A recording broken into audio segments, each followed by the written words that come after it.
दिन भर की बड़ी खबरों में आपका स्वागत है। मैं हूं आपके साथ अंशिता। आज इस बुलेटिन में बात होगी झारखंड में छात्रों के साथ सरकार की बनती बात की, नौजवानों को न्याय भी मिलेगा और जिन्होंने गड़बड़ी की है उनको कठोर से कठोर दंड भी मिलेगा। अमित शाह को राहुल गांधी की चेतावनी की। देखेंगे पश्चिम बंगाल की सीएम ममता बनर्जी की कैसे बची जान। कि अगर हम गाड़ी का कांच शीशा खुला रखता तो हमारा माथा फट जाता, हम लोग सब मर जाता। सदन में सरकार और विपक्ष के बीच क्या टूटेगा गतिरोध। लेकिन दिन भर की तमाम बड़ी खबरों से पहले एक नजर आज की सुर्खियों पर। E20 फ्यूल को लेकर आप संयोजक केजरीवाल का बड़ा आरोप, कहा विरोध करने वालों की दबाई जा रही आवाज। पीएम मोदी से पूछा इस तरह 140 करोड़ लोगों को कैसे दबा पाएंगे। यूथ कांग्रेस फाउंडेशन डे पर कांग्रेस का बीजेपी पर प्रहार। कांग्रेस महासचिव केसी वेणुगोपाल ने कहा दिल्ली में बैठी है छात्रों को गटर कहने वाली सरकार, जो छात्रों पर AK-47 और पैलेट गन का करती है इस्तेमाल। पूर्व शिक्षा मंत्री धर्मेंद्र प्रधान ने इस्तीफे पर तोड़ी चुप्पी। प्रदर्शन करने वाले छात्रों को बताया भटका हुआ। कांग्रेस सांसद प्रमोद तिवारी ने प्रधान पर साधा निशाना, कहा प्रधान को आंदोलन होने के पहले ही दे देना चाहिए था इस्तीफा। जाति जनगणना को लेकर सोशल एक्टिविस्ट योगेंद्र यादव का सरकार पर बड़ा हमला, कहा नाम के वास्ते कास्ट सेंसस हो जाएगा लेकिन होगा कुछ भी नहीं। कांग्रेस नेताओं को पार्टी महासचिव केसी वेणुगोपाल की नसीहत, भाजपा को खुश करने वाले बयान देने से बचें, सार्वजनिक बयान देते वक्त सावधानी जरूरी। ये तो थी सुर्खियां। अब बात आज की सबसे बड़ी खबर की।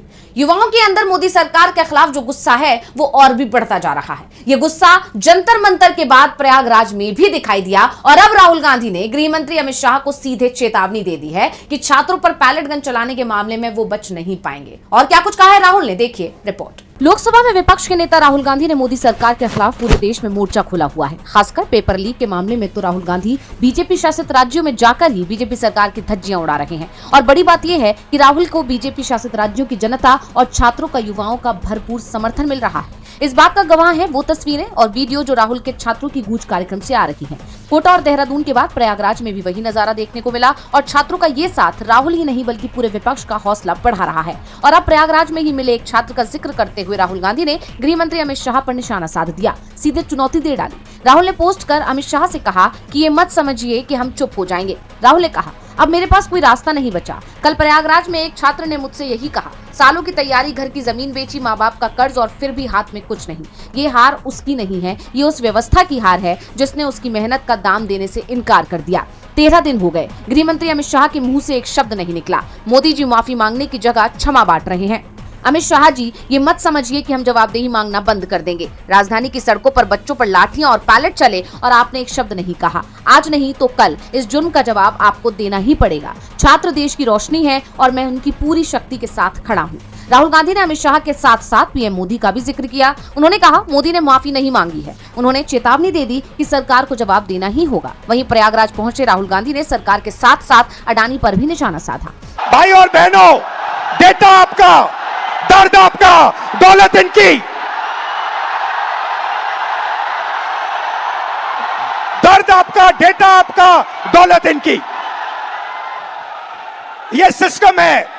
अंबेडकर जी ने कहा था सोशल, पॉलिटिकल, इकोनॉमिक। ये देखिए, ये है इकोनॉमिक, पैसा, अडानी। इनकी आमदनी 10 साल में 30 गुना बढ़ी है। ये पहले ग्लोबल रिच लिस्ट में 600 नंबर पे हुआ करते थे, 10 साल के अंदर ये दूसरे नंबर पे पहुंच गए। ये पूरे सिस्टम को फाइनेंशियल सपोर्ट देते हैं। राहुल गांधी ने कहा पूरा सिस्टम बीजेपी आरएसएस पूंजीपतियों के फायदे के लिए चलाया जाता है। प्रयागराज में सरकार पर निशाना साधने के बाद राहुल ने अब अमित शाह को सीधे चुनौती दे दी है। छात्रों का गुस्सा पेपर लीक को लेकर है, नौकरियों में धांधलियों को लेकर है। छात्रों का एक आंदोलन झारखंड में भी चल रहा है। बस अंतर इतना है कि दिल्ली की सरकार जंतर मंतर पर आंदोलन करने वाले छात्रों से बातचीत को तैयार नहीं थी। वहीं झारखंड की सरकार लगातार छात्रों से बात कर रही है और उनकी अधिकांश मांगों को मानने के लिए सहमत भी दिख रही है। तो क्या नतीजा रहा छात्र और सरकार की बैठक का, देखिए ये रिपोर्ट। राज्य में छात्रों ने सरकार के खिलाफ मोर्चा खोला हुआ है। छात्र अनशन कर रहे हैं, उनकी तबीयत लगातार बिगड़ती जा रही है।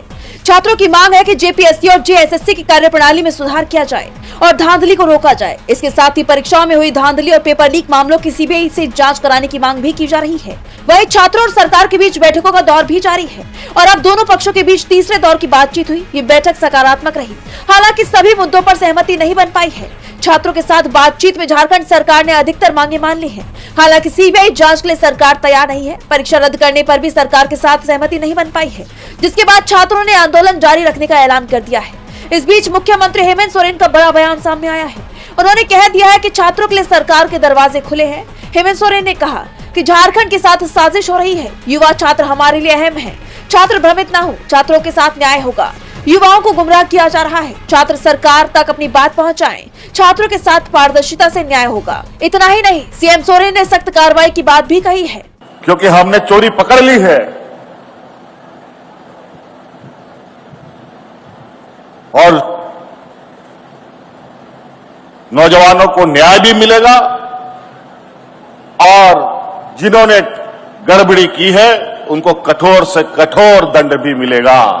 सीएम सोरेन ने कहा है कि जिन्होंने चोरी की है उन्हें सजा मिलेगी, लेकिन अब यह आंदोलन और तेज होगा, ये तय माना जा रहा है। इस बीच छात्रों ने 10 अगस्त को विधानसभा मार्च की तैयारी कर ली है। अब देखना होगा कि आंदोलन आगे क्या रूप लेता है। छात्रों की अधिकांश मांगों को मानने के संकेत झारखंड सरकार की तरफ से दिए जा रहे हैं, यानी झारखंड में बात बनती दिख रही है। लेकिन पश्चिम बंगाल में मामला बिगड़ता दिखाई दे रहा है। यहाँ राजनीतिक हिंसा में कमी नहीं आ रही है और अब टीएमसी चीफ और पश्चिम बंगाल की मुख्यमंत्री ममता बनर्जी पर हमला किया गया। आरोप बीजेपी पर लग रहे हैं। क्या कहा है ममता ने, देखिए ये रिपोर्ट। पश्चिम बंगाल की पूर्व मुख्यमंत्री और टीएमसी प्रमुख ममता बनर्जी पर हमला हुआ है।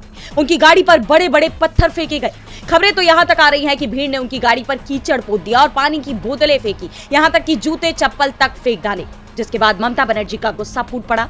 उन्होंने इसे जानलेवा हमला बताते हुए बीजेपी पर गंभीर आरोप लगाए। साथ ही कोलकाता पुलिस पर भी सवाल खड़े किए। ममता ने कहा, टेरिबल हुआ है, मेरे को गाड़ी में बड़ा बड़ा पत्थर मारा गया, बाहर से एंटी सोशल पुलिस का सामने में आके हमको इतना गाड़ी को अटैक किया। अगर हम गाड़ी का कांच शीशा खुला रखता तो हमारा माथा फट जाता, हम लोग सब मर जाता।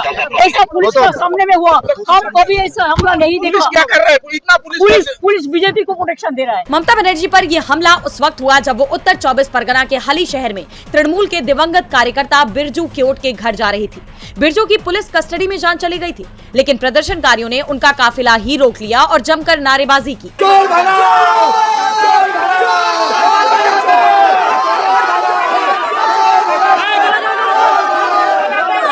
ममता बनर्जी पर हुए इस हमले ने एक बार फिर राज्य की कानून व्यवस्था पर गंभीर सवाल खड़े कर दिए हैं, क्योंकि ये कोई पहला ऐसा मामला नहीं है। इससे पहले भी कई टीएमसी नेताओं को निशाना बनाया जा चुका है। चुनाव नतीजों के कुछ ही दिन बाद पार्टी महासचिव अभिषेक बनर्जी पर पत्थर फेंके गए, उनकी शर्ट तक फाड़ दी गई थी। महुआ मोइत्रा के ऑफिस पर अंडे फेंके गए थे, जबकि कल्याण बनर्जी के सिर में तो गंभीर चोट तक आई थी। बीजेपी के सत्ता में आने के बाद से लगातार टीएमसी नेताओं को हिंसा का सामना करना पड़ रहा है, जिसे लेकर टीएमसी का आरोप है कि इसके पीछे बीजेपी का हाथ है। इस घटना को लेकर भी ममता बनर्जी ने कहा कि भाजपा के गुंडों के जरिए ये काम किया गया है। सिक्योरिटी भूल जाओ, पुलिस गुंडों को बचा रही है।